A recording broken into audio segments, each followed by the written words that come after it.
Hello, everybody. Welcome to the 28th episode of Beyond Talking Points with Matt and Matt.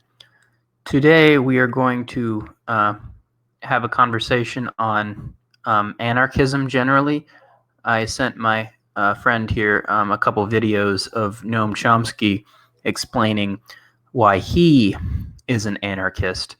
And I wanted to have this conversation, or I thought it would be a very productive conversation because Matt considers himself to be an anarcho-capitalist.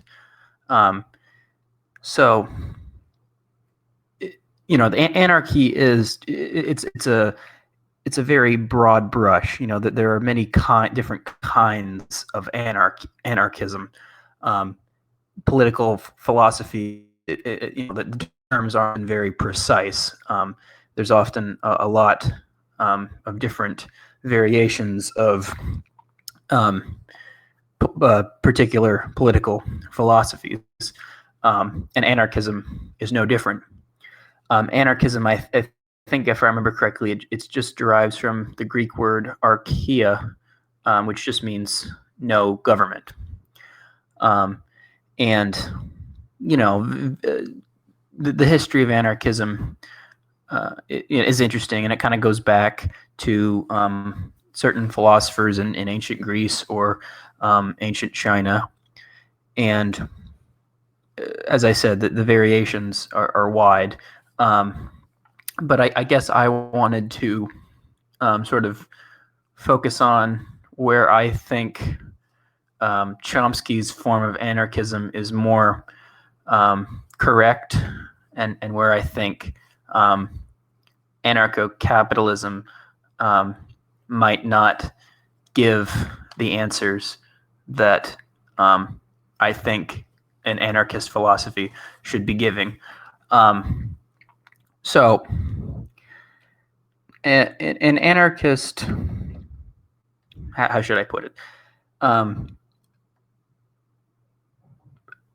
To be, I'll put it like this. So an anarchist, originally, the at least anarchism in the way that we understand it today, so Emma Goldman, Peter Kropotkin, etc., it was a form of far left politics. It was basically another branch of communism. You had the Marxists and the anarchists, and the Marxists and the anarchists agreed that communism, or a stateless, classless, moneyless society, is the end goal, but they disagree about how to get to that end goal.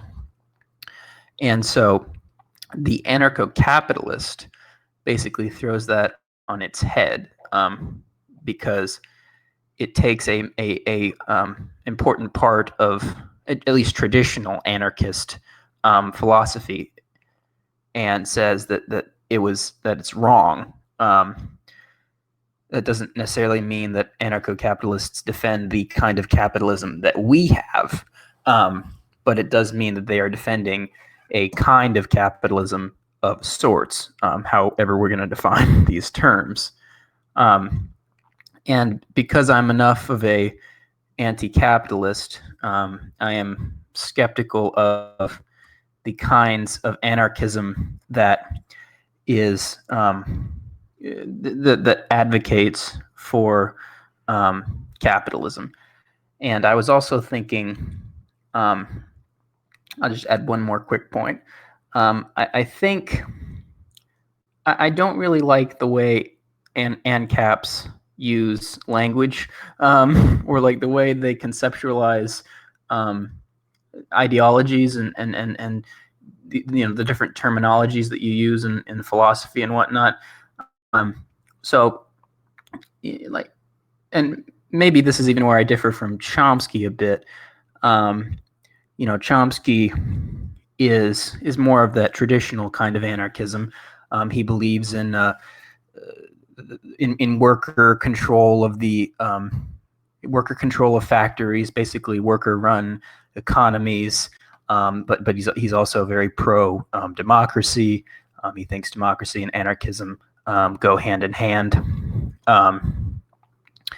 and he is, and he believes this because he thinks that I believe he calls himself technically an anarcho-syndicalist, although that's more of a method of getting to the end goal rather than a comprehensive political philosophy. But he believes that people have certain creative potential, and that to unleash that creative potential, we need to have anarchy. But what I don't like about a lot of ANCAP philosophy and ANCAP talking points is the way they use language. So anyone who's not an ANCAP is by definition, or by their own definition, an authoritarian. And that to me is just, that's so outside the I guess I even have trouble like almost conceptualizing that in a sense. I mean, it's like, I mean, I don't want to be flippant about it, but it's almost like how religious people, when they're like, well, if you don't believe in the religion the way I interpret this religion, then you're going to hell. Well, if you don't believe in the non-aggression principle, and if you don't believe in these ANCAP policies, then you're by definition an authoritarian, excuse me. But, I guess I would just add two more points. Like I said, what is authoritarianism? Or when I think of authoritarianism, I think of Pol Pot, I think of Joseph Stalin, I think of Mussolini, I think of Hitler. And so to be a political philosophy in which anyone who disagrees with you is by definition authoritarian, I think that's limiting, and I think that's an unfair caricature. But even if I agree with even if I agree with the ANCAP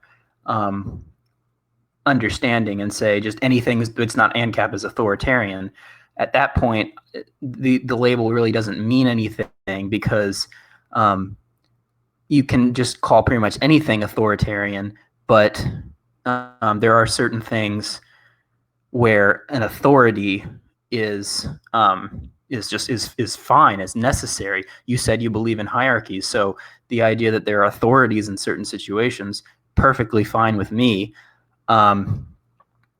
But I think I should probably let you jump in here. I don't know how well I did at kind of giving a general overview of anarchism, but these are just some of the thoughts I've been having over the last week, and I thought they might be a good place to start. Yeah, I think that's a really good starting point, because I think you did a good background on kind of what we watched in general about Chomsky, and kind of bringing him into the mix of the traditional anarchy. And a lot of what we talk about is kind of your brand of, I guess, stateless democracy that I often object to. And then I'm like totally coming from an ANCAP side. And then at first, when you start bringing up the authoritarian definition and us talking about that, I was like, do we really want to relitigate this? But then on the other hand, you're able to tie it into hierarchy. So I think it is worth getting at. I really think where we differ on the word authoritarian is just the connotation of it. So I think when you hear authoritarian, you think it's the most extreme version of statism. But I kind of say when you yield to the state and let the state force something on a bunch of people, whether they like it or not, that action is an authoritarian action. You can just defend it in times, right? So if you thought it was for the best of everybody, if you thought you were pushing something on everybody when 90% of people agreed on it, you can say, well, yeah, I forced it on 10% of people, but 90% like it, and that's a trade-off I'm willing to make. So I'm okay with people defending it, but I would say, but by definition, if you're using the state to force anything on people, then it's authoritarian. You don't have to think that's bad, and I'm not trying to call it Hitler. I'm just saying that's what using the state is. You're leveraging a body that's the monopoly on violence on people who don't necessarily want to go along with it. That's all I'm trying to say. I'm not trying to claim that people are like Mussolini and Hitler and the classic fascists, or like what people in common conversation would think of when you say a tyranny. I'm not trying to paint that image. I'm just saying using the state is inherently, you're using an authoritarian body to push things on some people. That's the simple point I'm trying to make. I'm not trying to add that connotation. I mean, I'm disgusted by it, which is why I say I feel that connotation, but I know you don't have that same intrinsic reaction a lot of the time. and I think that's perfectly fine.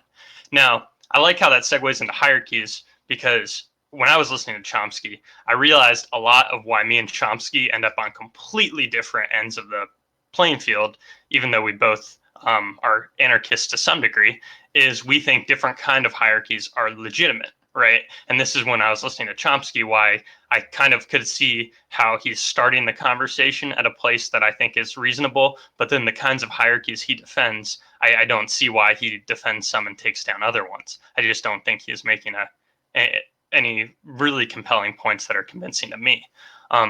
So do you want to tie the loop on how I guess I explain away calling people authoritarians? And I think some people who aren't ANCAPs could maybe be not authoritarian if they don't want to use the state, right? So I'm fine with that. I don't think you have to be an ANCAP, but that's just how I'm defending it. And if you think the connotation like is that important, then that's fine. We can agree to disagree there. But that's kind of just where I stand on using that phrase, and I think I defended it well enough to justify my usage of it. I guess I would tie the loop by saying a provocative statement and then working backwards to illustrate my logic. If my ideal of stateless democracy is authoritarian, then your ideal of an anarcho-capitalist society is also authoritarian. Now, what do I mean by that? Well, there's two things. One, in an anarcho-capitalist society, the authority, if you'll pardon the phrase, is the market. That is what, if you are in an anarcho-capitalist society, and let's just assume for the sake of argument that for some reason you're in an anarcho-capitalist society and you just don't have a way to leave that anarcho-capitalist society. Okay, you are subject to the forces of the market, period. That is it. That you just have to live with that. And I object to those market forces being what is most important within human life, and I think that I guess that is under the first part, but the second part has to do with another use of the word authoritarian, which I know you disagree with. Corporations are authoritarian. Businesses can be authoritarian, and they can be authoritarian because they can destroy natural resources that we are just. Capitalism is literally destroying the planet.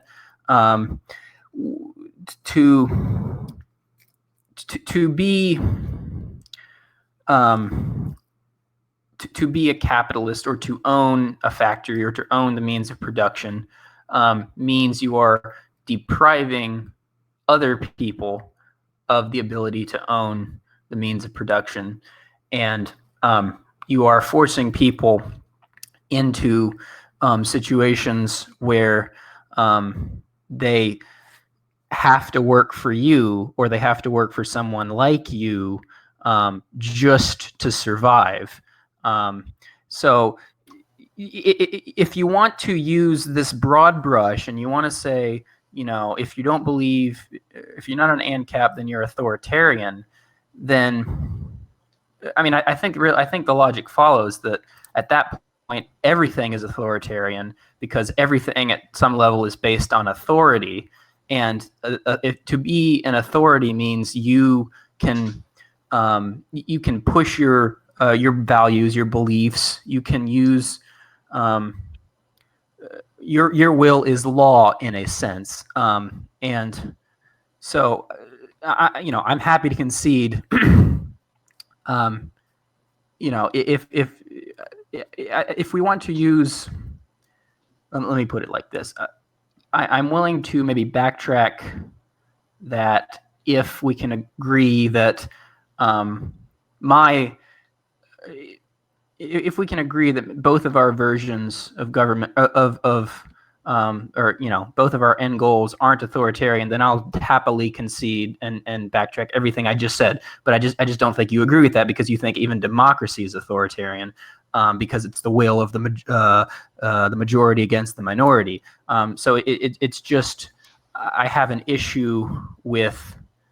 I mean, I get part of it is just the negative connotation, but part of it just has to do with, again, at that level, or at that level of argument, I think you can say anything's authoritarian. The parent's relationship with the child at some level, you could say, is authoritarian. Does that, that doesn't mean it. But you told me, that you really believe in the family structure. So that's a form of authoritarianism that you believe in. We can play these. We can use, almost done. we can use words in this very loose definition, in order to. How do I put it? I just think we need to be very careful with the way we use the term authoritarian, because I think, historically speaking, authoritarianism really means when the government, when a government takes control of practically every aspect of a society, can take control of the economy, can take control of the media and journalism, takes control of speech and thought and religion. But as far as I know, you're not willing to concede that, because you find authoritarianism in everything, in not everything else. You find authoritarianism elsewhere, and so at that point, I just think everyone's basically authoritarian, and no one comes out looking good. I mean, unless we're willing to concede that authoritarianism is in some instances okay. But ANCAPs say, no, they're anti-authoritarian. Authoritarianism is always bad. So, maybe you could help me square that circle. Yeah. Okay. I think I can help you square the circle. So, one thing is the stateless democracy thing. I would say it's not authoritarian if there wasn't a government enforcement mechanism. But the democracy part implies that there would be some way to enforce the collective, vote, even though not everybody would really agree to it. So, I mean, if everybody, if 1,000 people went off on their own piece of land and then they made all the decisions collectively and they all decided that's okay, then that's not authoritarianism, because there's no enforcement. They all just go along with it. And I wouldn't call that authoritarian. Now, I guess if you want to kind of broaden out authoritarianism even further than me, I guess I'm okay with that, because I think authoritarianism is a spectrum. So if you want to say there are still some degrees that what I'm saying is authoritarian, then I would probably say, okay, well, if I cede that, then I would say that I'm still at the lowest point of authoritarianism possible. And since I find in general authoritarianism objectionable, at least I'm on the lowest point, right? I think of it as a scale. Now, there were a few things you said in there that I kind of just wanted to take apart. So you said in an ANCAP society, you're at the will of the market. And I think that kind of language is used a lot in political circles. And it's like very much misses what happens in any kind of business transaction. Because in marketplaces, you have goods, you have people who want goods, and you have people with currency. But there's no reason why I would interact with everybody in that space, or even a majority of people in that space. I interact with such a small fraction of people in the market that I'm not really at the will of like the homogenous being of the market, because there is no homogenous being of the market. I interact with certain things that I buy, right? I'm drinking Diet Pepsi right now. So when I go to the corner store and buy a Diet Pepsi, I'm interacting with certain supply chains. I'm interacting with my corner store. I'm interacting with the Pepsi brand and the producers of Pepsi. But I'm not interacting with pretty much everything they sell at Whole Foods as an organization, or anything on that realm. So they were completely irrelevant. I wasn't at the will of Whole Foods, even though Whole Foods is part of the market, right? So when you say you're at the will of the market, it's like, well, what does that really mean? Because you're only at the will of the things you like and pick out specifically in the market, or the things that you potentially need. But needs are so variable from individual to individual that it's hard to clearly say that you're being, having this market like pressed onto you. Because although there are some basic things, like you hypothetically need some level of income to sustain some level of life in terms of sustenance, you can get sustenance in so many different ways that there's no one homogenous being that says sustenance costs this much money. You can buy bread, you can buy eggs, you can buy beef. There are so many things that like you can't really paint this as one thing like you could with a governing body. So I kind of reject that when using the language of like the market. It's like, well, there are market forces of supply and demand interacting in every product, in every brand, at every different kind of location, whether it be a convenience store or a grocery store. And then same with housing, every market is different depending on the region and how much the demand and supply is. So it's like, sure, you're at the will of how scarce is a resource and how many other people want the resource.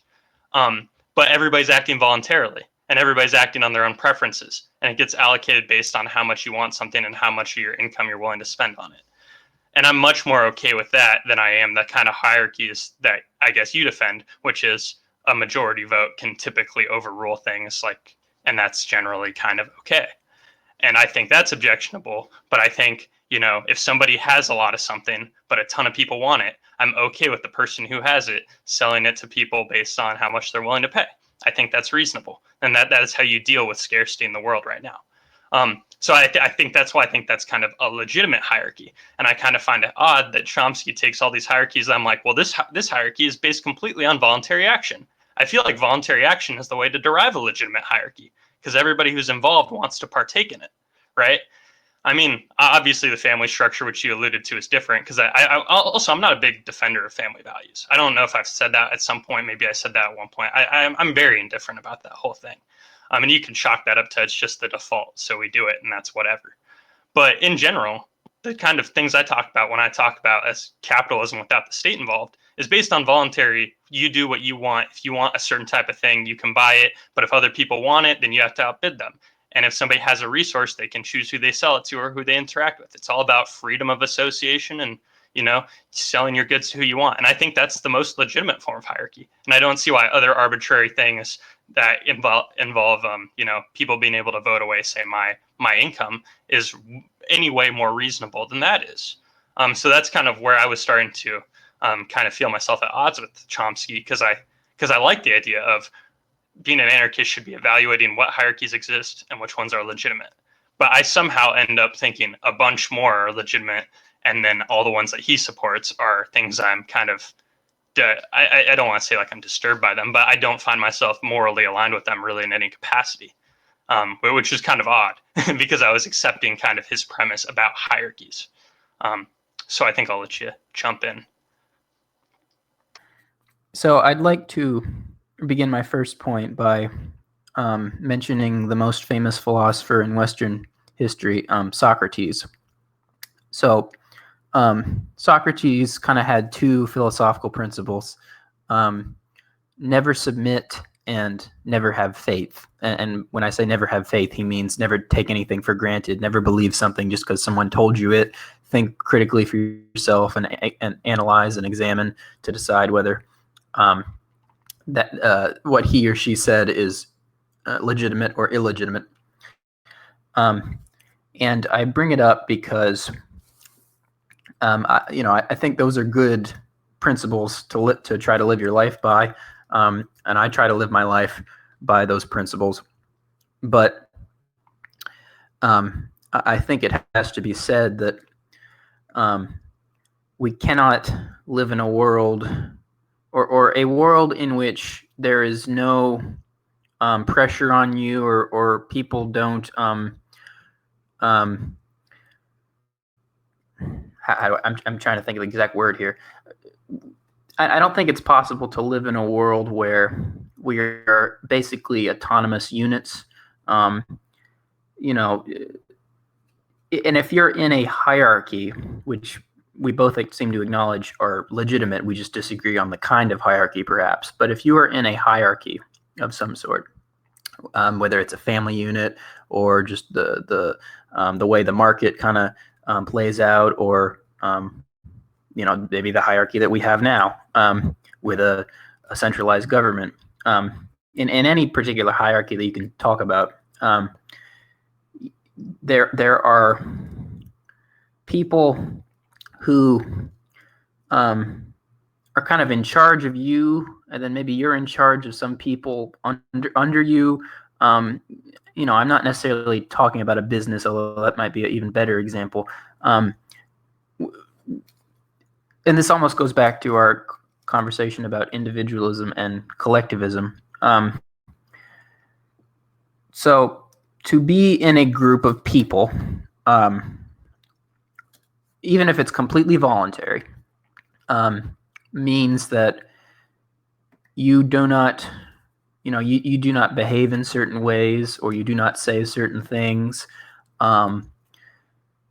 You need to be in any group means you kind of have to agree to certain premises or certain rules or certain ideas, or you just can't be part of that group.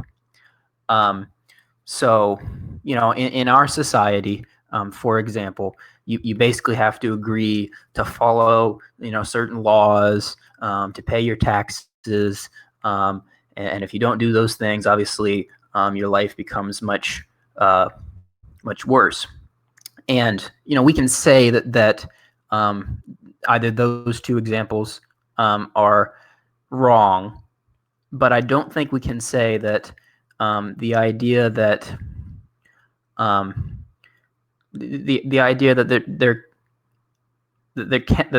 we can be in a world where there are no rules is kind of inconceivable to me.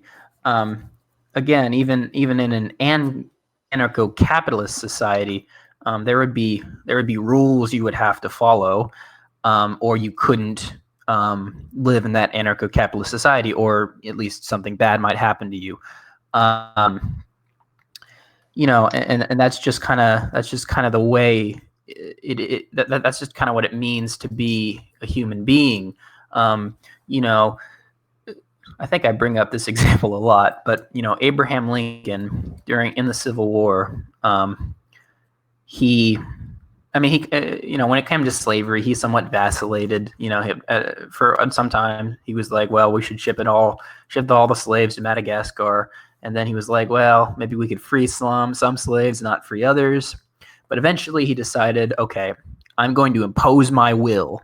I'm going to say slavery is wrong, and you have to obey that idea. We are going to be in a society that without slavery, and you have to obey that. You cannot have a slave no matter what, and if you do, then you will be punished somehow. That is an example where somebody is using their authority. Somebody is willing something to be so, and people generally speaking would say, Abraham Lincoln was justified to do so. So I think it really depends on there's I don't even want to say imposing your will, because that's a bad way of describing it, but there has to be some way for us to come to agreements about what to do, and then we have to follow those agreements in order to just have a smooth, healthy, vibrant society. Did you want to respond to that? Because I have two other points I'd like to add. We need to unpack a lot of there. Okay. So I thought you were going to go double down on the business example, but then you didn't, which was kind of disappointing, because then you brought it back to society, and then that just reiterates the social contract whole thing. And that's kind of a dead end for us. The reason why I was hoping you wrap around to businesses is because obviously when I go to work, there are certain rules. And one of the good things about those rules is I agreed to them, because I don't have to work for that employer. They invited me on their private property. I show up to do a specific job at a specific wage, and they pay me. And maybe I can get promoted if I show that I'm a valuable asset, and maybe there is flexibility in my role. But in general, this is a voluntary agreement with contractual terms, and I can generally leave at will. So I'm totally fine with that. Now, then when you start talking about society's rules, what you're really talking about a lot of times is public property's rules, right? So you're talking about what we can and can't do outside of the comfort of our homes.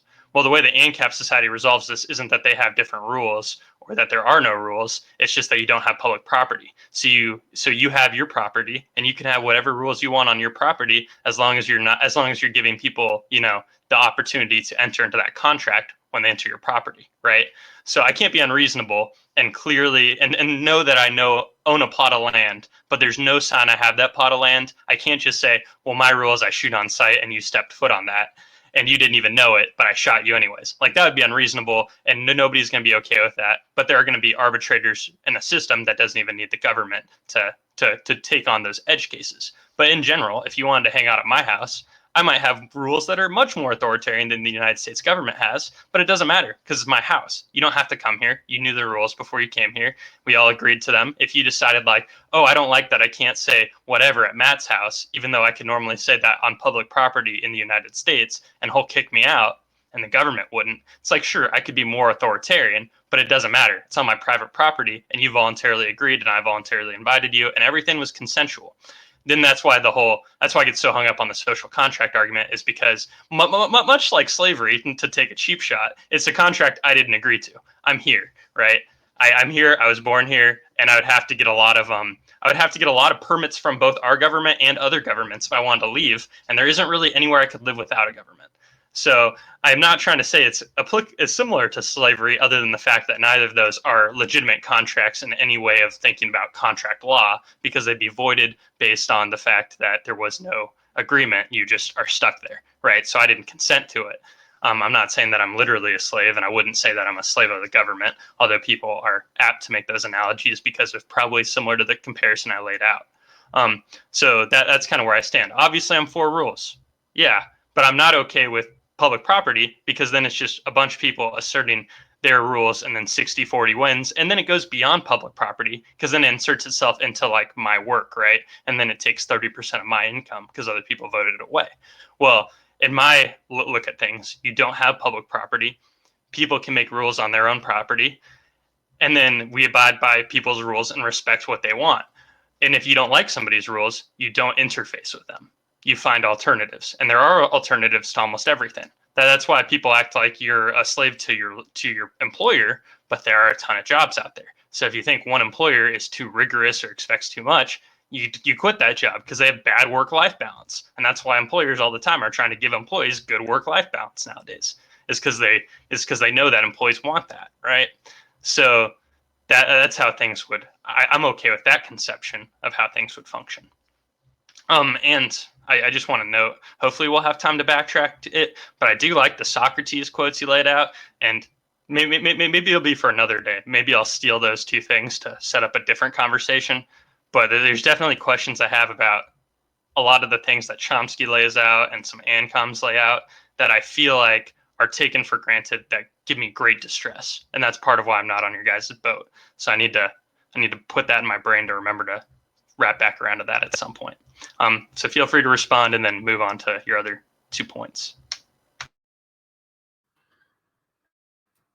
I guess I'll just quickly respond by saying that I think at some level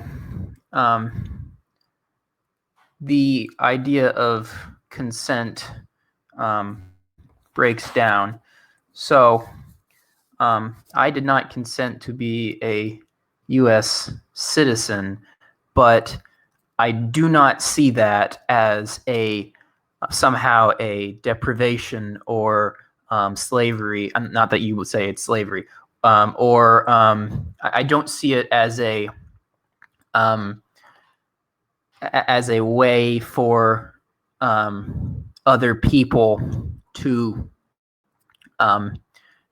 take away my freedom. I see for all the problems the United States has, and it has plenty. I'm not going to sit here and act like the country's the greatest country on earth. I was watching the Republican National Convention last night, and all it is people saying America is the greatest country on earth. I'm not saying that, but what I am saying is that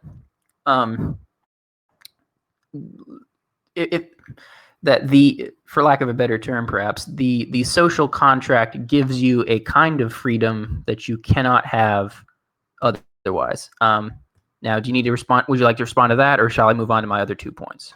I guess I'll just say that I disagree, just given that our conception of positive freedom is different. So we'd probably define freedom differently. So then you think that agreeing to the social contract puts you in the society. And I don't think you need that social contract to interact with other people, right? Because I don't need to agree to the US government to go to my corner store. I shouldn't have to. So I don't think the government makes me more free. But if you think that's a requisite to live in a society, then you can think that. That's fine. But I think if everybody had private property, you'd be just as free because you can interact with who you want to, just like we kind of do now, but it would be minus the taxes and stuff. I'm saying something a little different, though. Well, I think I was just rephrase that. I think I got you were making a broader point, but I think I was just trying to take the narrow part of why I think I disagree with just a little bit of it, right? Okay, what I was trying to say was, it's not so much that I'm not saying you need the U.S. government to interact with, the corner store. But what I'm saying is the U.S. government is an extension, however flawed, of the rules and the values that that everyone uses in their day-to-day life. But I guess I'll move on to my other 2 points quickly. I don't want to sidetrack us too much. So when I talk about when I make broad claims about how you're under our society, but also under an ANCAP society, you are the market is in charge, so to speak.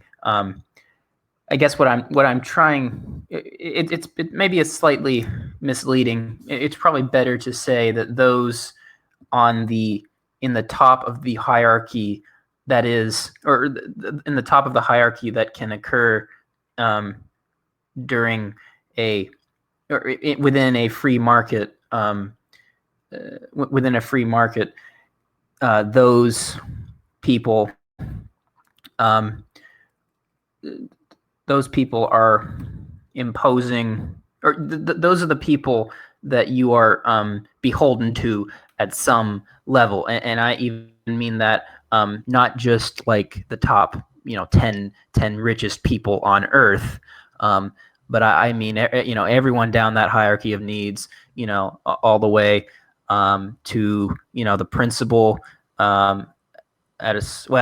I was going to say principal at a school. That might not be a good example, but my point being that you are answerable to all the various stage levels of hierarchy that are above you within the free market system, and you are just because you're not working for a particular company or for a particular person doesn't mean that what they do doesn't affect you. And so when I say that in an ANCAP society you are you are control, or the market is the authority, what I'm saying is in a society in which free market relations are prioritized, I guess I'm saying two things. I'm saying that I think, one, that's kind of a cheap way to live, and that I would much prefer to be in a society where there are better ways to interact with people. But I'm also saying that that whatever the people within that hierarchy do, it will affect you somehow, some way, indirectly or directly, because you are sharing, whether it's a town or a city or a state or a country or the planet. I mean, and so pollution is just an easy example. In China, in China, for example, people have to wear face masks all the time because the air is just so polluted. And I'm not trying to get into the conversation. Well, what is China in terms of economic policy and whatnot? But I am saying that that's an easy example where certain people's certain people's ideas and beliefs are being imposed on others. People, they ship jobs to China, or they set up a factory in China because it's cheap, because they don't have to pay as much to the workers, because they don't have to worry so much about company safety, and they are trying to make a profit, and that profit is more important than the Chinese people's right, or it's more important than the Chinese people's ability to or need to have clean air.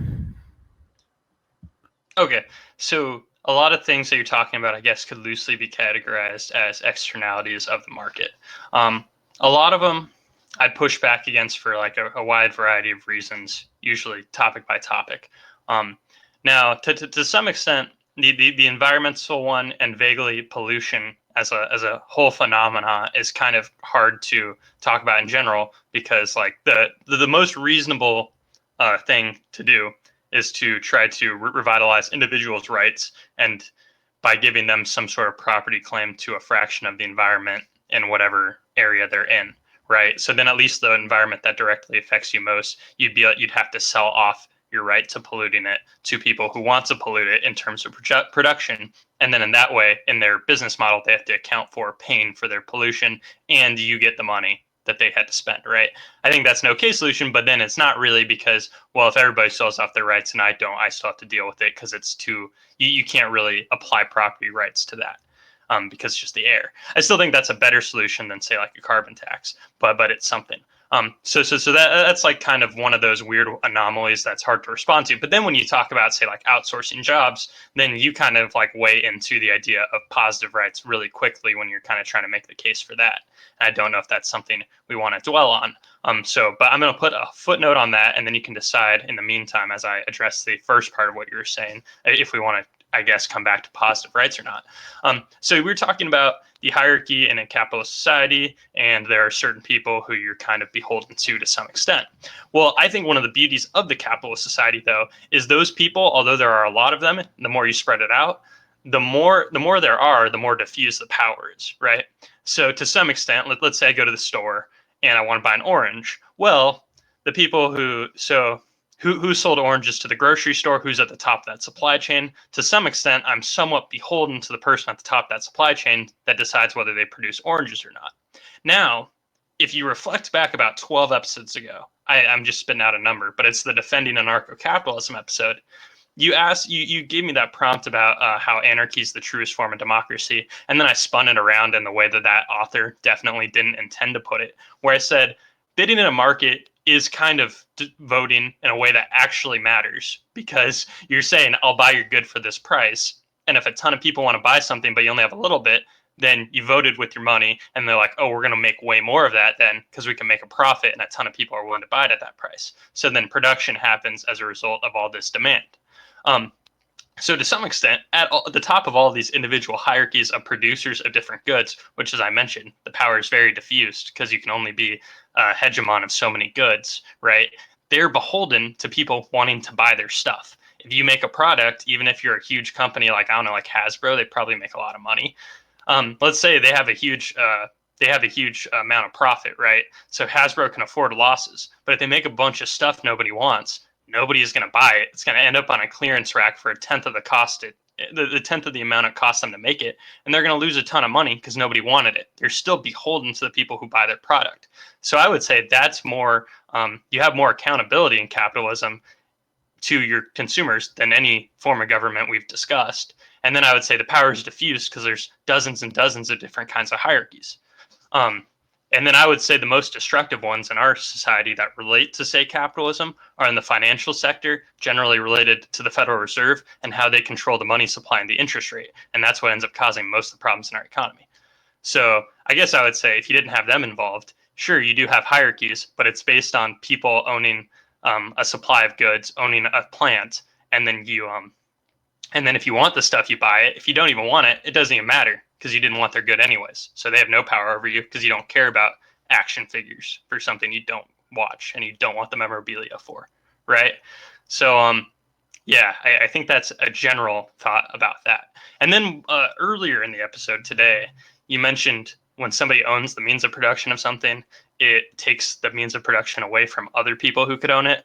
But that's kind of vaguely defined, given that the means of producing things could be something as simple as a laptop now. I mean, at work, we don't have literal things that put together goods. We all have computers, and those computers have software, right? So, like the fact that I own a computer doesn't deprive somebody else of having a computer, because they could just buy a computer, or I don't know. Computers are generally inexpensive. Me owning one doesn't keep everybody else in the world from having one.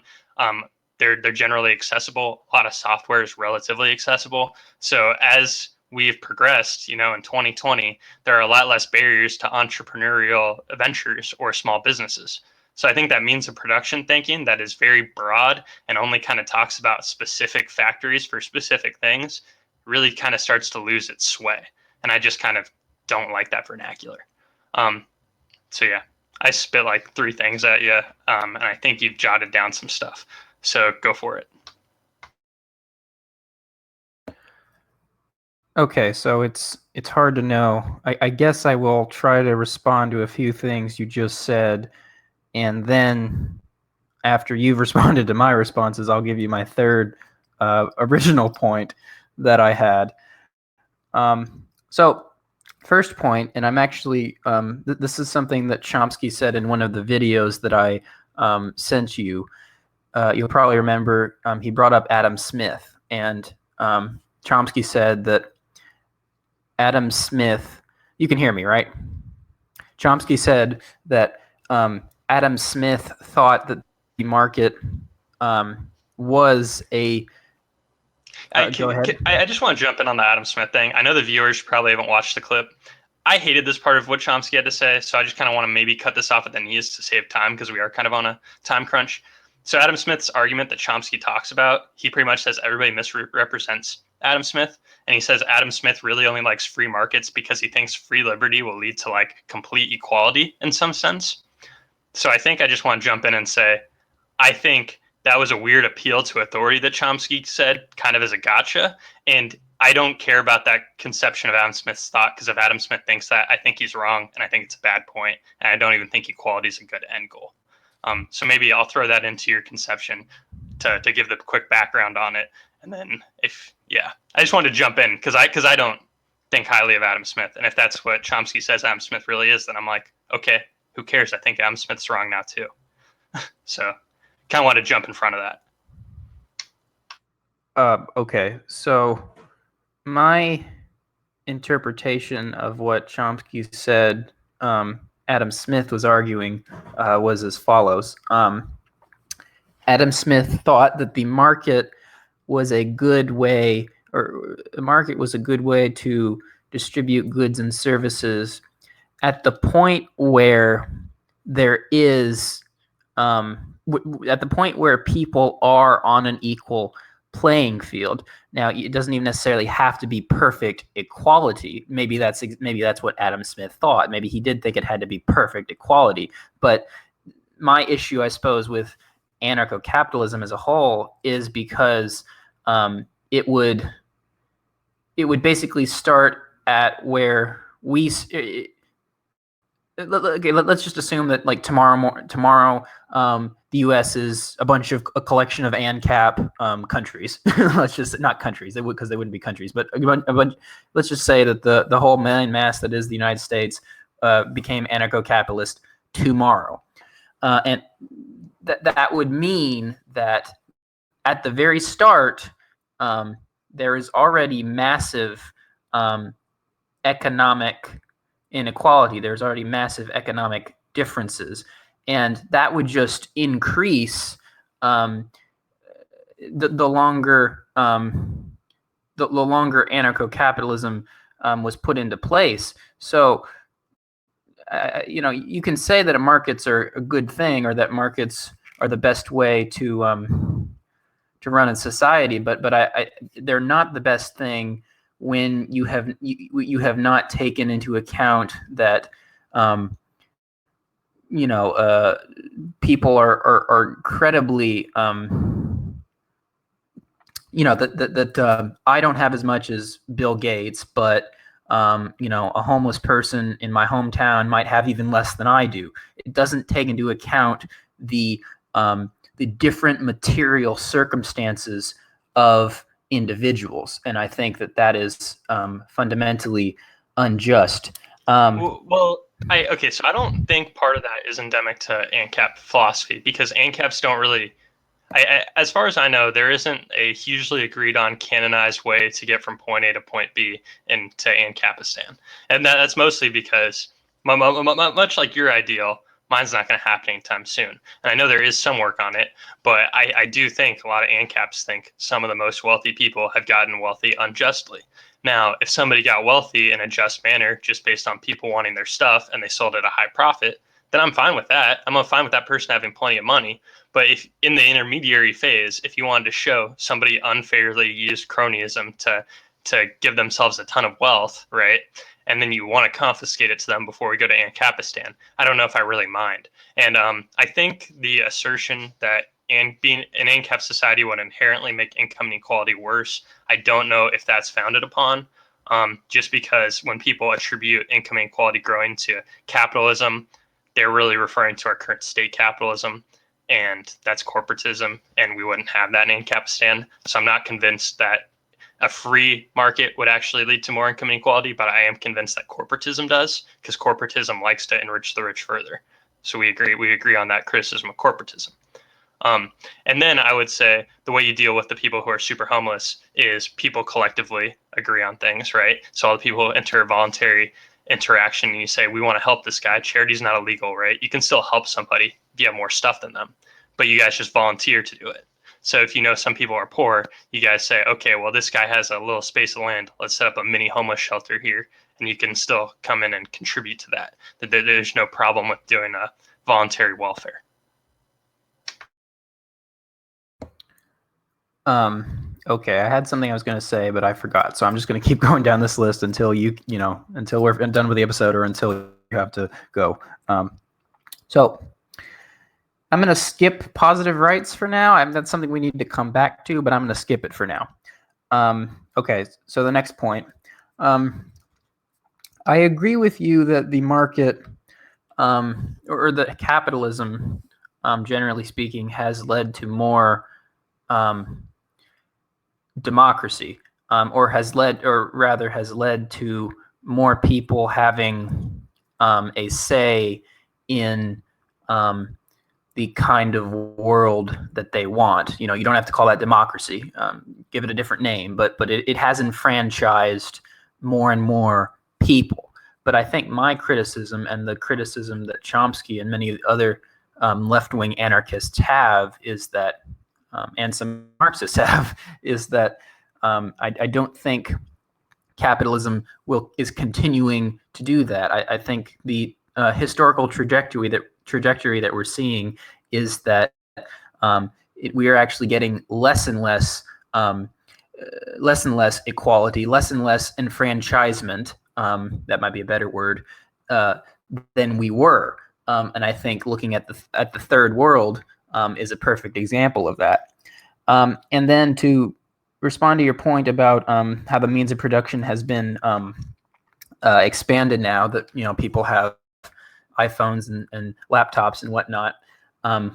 That's true, but my contention is that the economy should be run by the people. The economy needs to be responsive to the people. The economy needs to be, or the average person needs to be able to help, needs to be able to get their 2 cents in, and be allowed to implement policies which are good for the majority rather than the minority. And I'll just get one more quick point in, the third final point that I had, and then you can kind of respond to all this and we'll see what happens. I think the reason that Chomsky supports government in a sense, in his concept of hierarchy, and probably the reason why I support government in a sense, although I would not call myself a statist, as has been said, is because governments have the capability of they have the capability of increasing or decreasing the material. They have okay. Let me backtrack. Governments have the capability of affecting the material conditions on or of the people within that country. So the U.S. government potentially could give everybody could give everybody a house or at least an apartment. Everyone could have a roof over their head. We wouldn't necessarily have to have any homeless people. We could probably give everyone a car or a laptop. We could distribute goods and services in a way to where nobody doesn't need or is at least in the sense that people are without the bare essentials, and we don't do that. And you can say that governments were originally unjust, but it's interesting because you literally just said that if somebody earns money unjustly, then you are not against per se taking some of that money back. And so then it becomes a situation where we're just bickering over the price. I might say that taxes are legitimate, and you would say, well, no, taxes aren't legitimate, but it would be legitimate to take away someone's wealth if they got it unjustly. And when I say unjustly, I only mean in terms of the state enriching them, though. I don't mean it as in like unfair in the way that I only mean in state enrichment terms, though. But why should we be allowed to take away their wealth? Because the state gave it to them. I'd be okay with conceding you can take, if you want to reset, you can take the wealth away from the people who the state gave it to because they got it unfairly, because the state used violence to get it. I'm okay with that kind. And I'm not okay with it if like somebody sells like J.K. Rowling, like people wanted to read Harry Potter. So she made her money, and that's fine. That was all voluntary. But if somebody is like a CEO of a crony capitalist business that only exists because the government subsidized them for a decade, and then the people who do the reset want to, drop that person's standard of living because they were only existed due to subsidies, and which are based on violence, then I'm okay with that. I'm not going to get too riled up. It's kind of like when Trump gave those stimulus checks. Like, I didn't burn mine. I cashed it. Right? Because they steal money from me and they give money back to me. So I'm like, okay, I'll cash it. I'm not going to burn it. Okay, but again, then we're just saying that we then at some level we agree that redistribution can be good. We just don't agree on the kinds or on the way that redistribution should be implemented, or we don't agree on the kind of redistribution, because earlier you actually did say you were in favor of, at some level, of a kind of redistribution, and stealing money from somebody who got money from the government, that is a form of redistribution. Okay, it might be unjust in your view, but you are saying therefore that is okay at some level, at least in that particular circumstance. So again, I think we're squabbling over a non-philosophical point. No, hold on, I'm not done. Okay, that's fine. You can finish it. I'm just gonna immediately backtrack by telling you that the point I made was, in the interim, I don't really care because we're gonna get to the Ancapistan, right? So I was saying, if you want to define it this way and undo something to get to Ancapistan, that's fine, because we'll get to Ancapistan and I'll take that for the 1 month of redistribution. But I'm not saying, as a rule, redistribution's fine. I'm more saying, well, if you're giving me Ancapistan, I'll take it for the 1 month. You're saying it's fine in that instance. Well, I'm saying I'll get over it for 1 month so I can get to Ancapistan. But you're saying, well, that means you're okay with redistribution. So why don't we have a society based on it? You are okay with redistribution in that instance. Well, no, not really. I'm more saying, if somebody's saying you can either have the status quo or you can have Ancapistan in a month, but the way we get there is by redistributing, then it'd be really weird if I said, well, no. I agree that's still wrong. I'm still saying that redistribution's wrong. I'm just saying I don't care that it's wrong, right? Because then you get to no redistribution ever again. That's Ancapistan. Well, but then you're saying I'm saying that I'm willing to do. You're saying that in that sense it's okay to do something wrong. I'm saying saying I'm willing to do something immoral once, so then we never do it again. And then you're saying, well, if you're okay with doing it once, then let's do it forever. And it's well, of course not. No. That's not what I'm saying at all. Well, you're kind of saying I'm in favor of redistribution, which I'm really not. I'm just saying do it once so we never have to do it again. If somebody says we have to do it once, right? Well, but I mean, I kind of think that's a cop-out because you're saying in that instance redistribution's okay, but then no, I'm not saying it's okay. I'm saying it's evil, but I do it anyways. So then you would do something evil. Yeah. Well, everybody does things evil all the time. I mean, I go and pay taxes. You pay taxes. But that doesn't. But your system. Hold on. No. Hold on. I apologize for the viewers. I accidentally hit my microphone doing a fine point hand motion. The thing is, your system systematizes that evil thing. And the thing is, I'm saying, well, if you're telling me we can do it once and then remove it from the system forever, then yeah, there's a huge difference. I don't want those things equated at all. But yours, okay. But then you are using you're imposing a particular belief in the idea that you'll get to your perfect society. Well, no. Well, I'm not saying I would do it. I'm saying if somebody said, if you had to do that once to undo all the evils of the state, and then you go back to never having a state, would you take that trade? And I'm saying, well, yeah. I'll take that trade. I'm not saying it's ideal, though. Ideally, ideally, tomorrow we wake up, and then it's ancapistan, and then you have some people who are enraged, right? And those people will violate property of people who they think are unfairly just. And then you have a reset, and you have a whole market equilibrium would have to happen. And that's fine. And maybe some wealth voluntarily gets distributed because crazy things happen out there. I'm not like that. That's fine. But I'm saying if somebody said, hey, unredistribute the wealth because the government subsidized too many rich people, and then you can get to ancapistan, then I say, okay, I hate redistribution, but okay, do it once and then we never do it again. It's evil, but do it once and then never again. But every system that like Chomsky supports is kind of based on redistribution. So why is it okay then? Because then you never do it again. It's that simple.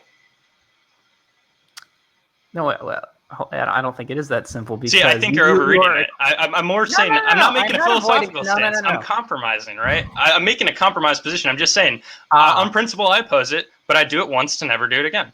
Okay, but no. But here's the thing. I am also compromising. If I say I want Medicare for all, I am compromising. Okay, but not all compromises are the same. Okay. Then we're just quibbling over price. Well, you could say that, but then there's certainly price I wouldn't take. That's okay. There's a price I wouldn't take too. So it's like you can say, okay. Hold on. Okay, that's fine. I'm gonna mute myself so I don't interrupt you again. So I guess let me try to maybe broaden this out a bit. So what I'm trying to, I guess, get across is that your ideal system and my ideal system involve trade-offs, and that involves that involves some amount of authority, some amount of hierarchy, but we just disagree on we just disagree on the specifics, but we're both pragmatists at that level. You are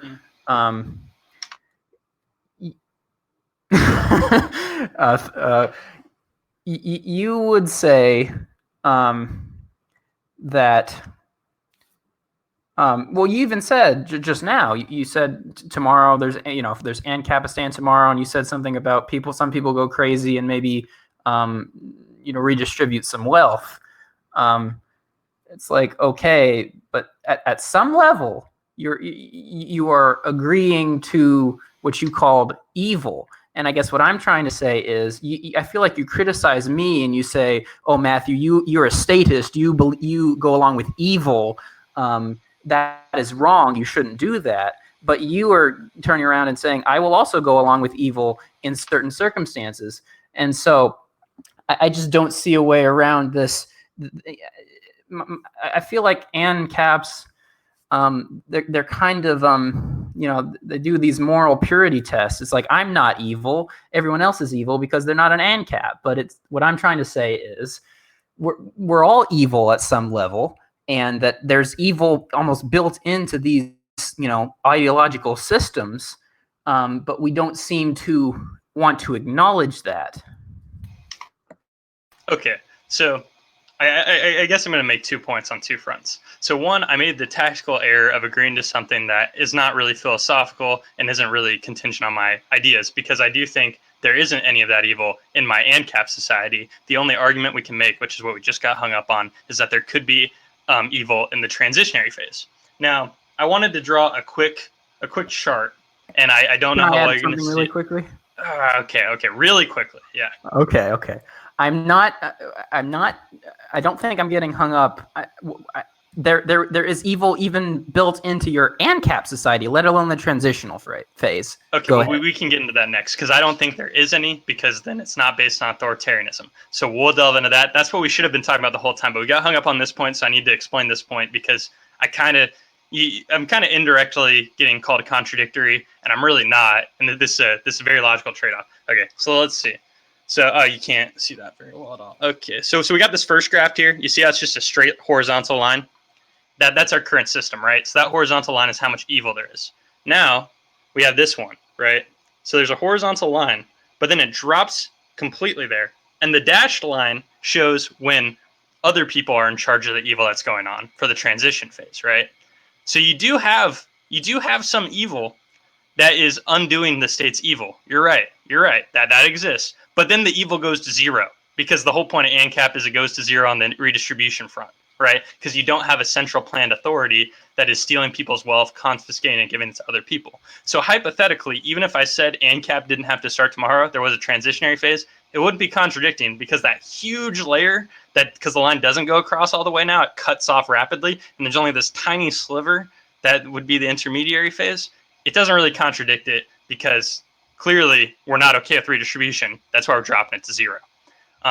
That's kind of what I wanted to get across. And if that's not what you were trying to make the point of, then we just got derailed for 12 minutes. And I apologize, because I take fault for all of it. I was just getting whatever example you gave, I found myself, I felt like I was being, I didn't feel like I was being misrepresented. I more felt like I needed to course correct, because I didn't think that ANCAPs were necessarily like our point was being made correctly. But now, if you want to talk about why ANCAP stuff is evil, go for it. And I do think we do need to do like a full episode on some economic stuff in terms of ANCAP versus ANCOM, because that's kind of why I want to talk about that other debate we watched, because all of his economics are painfully wrong. And ANCOMs do the whole Socrates point you made earlier about how they'll believe things for the sake of it, and you shouldn't do that. That's ANCOM economics. They just say, well, people will do it for the good of society, and then they say that phrase, and they have no real support for that at all, and it's kind of disturbing. So tell me why ANCAPs are evil. I'll give you my 2 cents after you lay that out, and then we can tie up the episode, because we're going over, and I was on a tight constraint today. And hopefully that'll suffice till next week, and then we'll have plenty more arguing next week.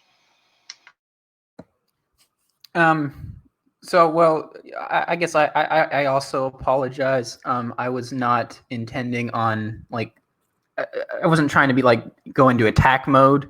I was just, again, I was thinking about this over the week, and I probably maybe was being a bit too aggressive in the way I was presenting my ideas, but there was no harm intended. You're a good guy. But anyway, I guess I just want to make the simple point. Well, okay, I guess I'll say 2 quick things. So first off, I guess I'm willing to concede that evil or destruction, or however you want to put that, I think that's almost built into what it means to be a human being, and that may be a very unfortunate thing, and we should probably try to minimize those destructive parts of ourselves and of the broader world as in as broad a way as possible. I mean, I agree with that. I don't like the evil parts of myself or the evil parts of society. But I guess my problem with ANCAPs, or my problem with their philosophy and their idea, is kind of goes back to what I said. I feel like it is this kind of moral purity test. There will be people who fall through the cracks of an ANCAP society and have terrible lives. And I think it's important to acknowledge that no one political ideology answers all questions that we could ever ask when it comes to what it means to be human. Yeah. I agree with that completely. No, I don't think everybody would be successful in an ANCAP society. I just think it values freedom and liberty the most, and it values individuals in and above themselves. That's why I like it, because the individualist framework, right? You don't have any authoritarian government pushing anything down onto you. You can make your own decisions, and if you fail as a result of your own poor decisions, then that sucks. You can fall through the cracks, and if you're a person who burned every bridge and nobody will voluntarily help you, then you're really screwed, right?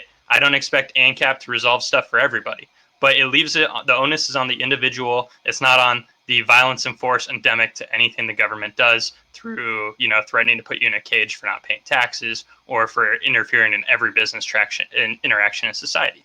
And even though we do all those things, we let people fall through the cracks all the time, because the one thing that you could argue that could fail in an ANCAP society fails every day in our current status quo, right? And it's because a lot of statism doesn't even acknowledge that criticism of anarcho-capitalism you're making about people falling through the cracks. But I agree. Yeah, there's a not zero risk of it. I don't feel like it's anybody's obligation to make sure everybody succeeds no matter what. And that's kind of where I see the difference between me and Chomsky, to tie it all back together. And you kind of mentioned these three words, right? You said stateless, classless, and moneyless. You mentioned that three-word phrase. Well, if that's the definition of anarchism, then like ANCAPs can't be anarchist, because we only care about the stateless part. In terms of classless and moneyless, well, I think you need money because you're not going to be bartering. And if you want to do business with other people because they own stuff, then you're going to need money. And then classless, well, I'm going to get all existential, but class is kind of a social construct. It's pretty arbitrary in my opinion. And I think it's inevitable pretty much everywhere you go, as long as people have different tastes and different interests. And some things are deemed kind of lower taste and some things are higher taste. And there are different ways that's going to be endemic. And I see no problem with class differences. So that, and then Chomsky kind of has this idea of anarchism is equality in a way, and he talks about Adam Smith and equality because Chomsky really likes equality. And I like the Yaron Brook, who works at the Rand Institute, has a book called "Equal is Unfair," and I think that's a great phrase, because equality isn't fair because people have different starting points, different inputs, and rightfully get different outcomes. And I'm not saying everybody's end goal is fair, but I'm saying equalizing everybody's end goals is inherently unfair. So if that's the goal of like a stateless society, then I'm already opposed principle one, because I don't think equality is a virtuous end goal by any means. And I think that's where a lot of our differences end up coming out. Should I give my closing remarks, then you can wrap it up? Yeah. Alrighty. So I guess in conclusion, my contention or my disagreement with the ANCAP way of thinking does boil down to, I'm not convinced that the voluntarist, which might be an even better way of describing it, I'm not convinced that these so-called voluntary interactions between people are or should be the end goal. I think that, as I said, I am fairly anti-capitalist. But even putting that aside, I think that equality of a sort is a net good. We can kind of quibble about what kind of equality or what we mean by equality, but the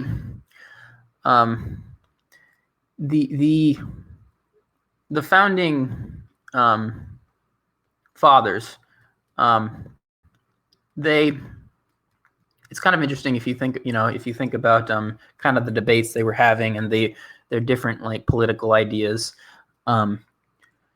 and I bring it up because I think that in certain respects, I think the founding fathers were influenced a lot by Enlightenment philosophers, and I think a key principle of the Enlightenment is that people are equal, and when I say people are equal, what I mean is not that people are interchangeable. I'm not saying people are the same, but I am saying that the Enlightenment philosophers thought that every individual has a certain level of value and worth that can't be taken away from them, and in that sense, we are all equal. And you mentioned we were in over text message. Sometime you want to talk about jury nullification. The interesting thing when you think about law, people, at least in theory, in the U.S. and a few other countries, people are supposed to be equal before the law. Meaning again that people should not be treated differently because of their race, their gender, their sexual orientation, political opinions, or what have you. And so when I think about anarchism, I am more sympathetic to the traditional form of anarchism because I think it is more in alignment with that Enlightenment idea that I just articulated. So I'm gonna wrap up the episode. Although what you just said does make me want to do a really nihilist devil's advocate position, because you know how I kind of conceptualize rights, and a lot of the times we hear it framed, it's in the frame of the Bill of Rights and the freedoms from government. And since I'm not in favor of a government, it makes me say, well, are rights really a real thing if all of our rights seem to be a freedom from government? So it does kind of make me want to take a really nihilist sounding devil's advocate position and say, I don't know about that Enlightenment thing, because I don't believe in a God, and I don't really think people are entitled to other people's stuff. And since absence of government doing certain things doesn't mean much to me because I don't think of a government, then how should I conceptualize this? And does that Enlightenment background really even mean anything to me? I'm not sure if it does. So that would almost be fun to explore, I guess, further at some point. I wasn't thinking about much, but the way you kind of bookended that brought it to mind. But on that note, I hope you guys enjoyed the episode. It's always fun when we get really triggered, right? Sometimes we're too amicable. I think the last episode was the most agreement we had on a while, because it was pretty much all political analysis. And on political analysis of what's happening, we generally hate the right. We generally hate all of the same people for similar reasons. So that was a nice one where we could kumbaya. We had the kumbaya moment where we both were yeah, these people suck, and this is why people are stupid. And yeah, Joe Biden handled this really poorly, and identity politics are terrible. And in this one, I just was yeah, nah, everything's wrong. And I got really hung up on something, and I'm amped up on caffeine, and you're talking for 3 minutes, and I'm ready to throw my mic by the time it's my turn. So I hope you guys found that entertaining and were not bothered by it. If you were, try again. A lot of the episodes aren't that tense, and we don't talk over each other that much, but it is a nice change of pace. So I hope you enjoyed this episode. We'll be back next week to talk more about probably anarchism and economics and philosophy, as always. So signing off, it's Mad Matt.